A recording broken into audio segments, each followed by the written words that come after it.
Jai Ram Krishna. In this session, I explain Pascal's law, the basic principle behind hydraulic jack, hydraulic lift, Brahma press, hydraulic lever is Pascal's law. In 17th century, Blaise Pascal has given a law which has many applications. The statement is like this: a change in pressure applied to an enclosed and incompressible liquid is transmitted undiminished to other portions of the liquid and also to the walls of the container. Here I am taking a container in which I filled an incompressible liquid. What is the meaning of incompressible? Even on application of a large force, its volume remains a constant. As mass and volume are constants, its density is also constant. Here, this is a U-shaped container. These are nothing but cylinders. This cylinder is larger cylinder. This cylinder is a smaller cylinder. Here, I placed a piston. Piston is nothing but a disc whose area is A1. Here, there is a larger piston whose area is A2. Here I applied force which is called as input force or effort. If force acting on this one is F1, because of this force pressure is developed, or there will be change in pressure. That change in pressure is transmitted undiminished, and it is observed on the other end of the incompressible liquid. According to Pascal, the pressure applied at one end is equal to pressure that is exerted at the other end. If I write the pressure at the first end, that is P1, that is nothing but F1 by A1. Pressure at the other end will be P2, that is equal to F2 by A2. According to Pascal, these two pressures are equal. If I equate, I get F1 by A1 is equal to F2 by A2. What is the advantage of this one?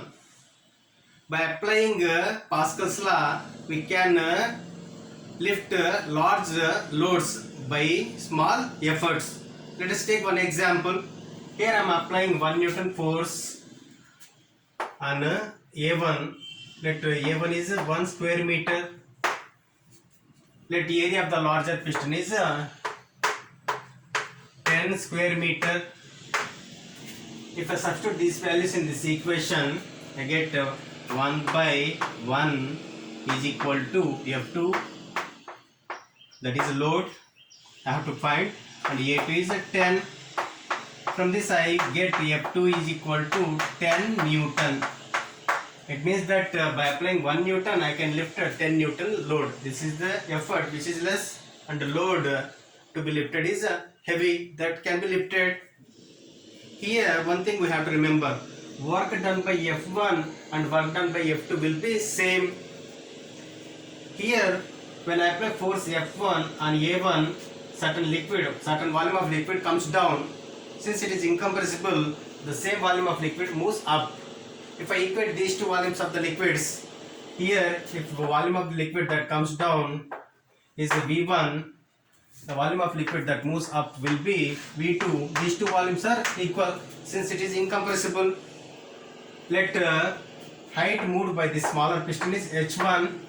Height moved by the larger piston is H2. These heights will be different. If I equate these volumes, V1 is equal to V2, I get through what height the larger piston moves. Let us take one example. Here I am taking radius of a smaller piston as 1 centimeter and radius of larger piston as 2 centimeter. Since these are the cylinders, volume of the cylinder is given by pi r square h. So volume of the liquid that came down in the first cylinder is V1, that is given by pi r1 square h1, and volume of the liquid that moved up in the larger cylinder is given by pi r2 square h2.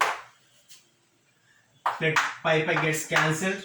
Let this cylinder is moved through a height 1 meter, moved it down through 1 meter. Then r1 square is 1 square into 1 that is equal to R2 square is 2 square into H2 is H2 only. Now H2 will be 1 by 4 of meter, that is 0.25. It means that if smaller piston moves down by 1 meter, larger piston moves up by 0.25 meter.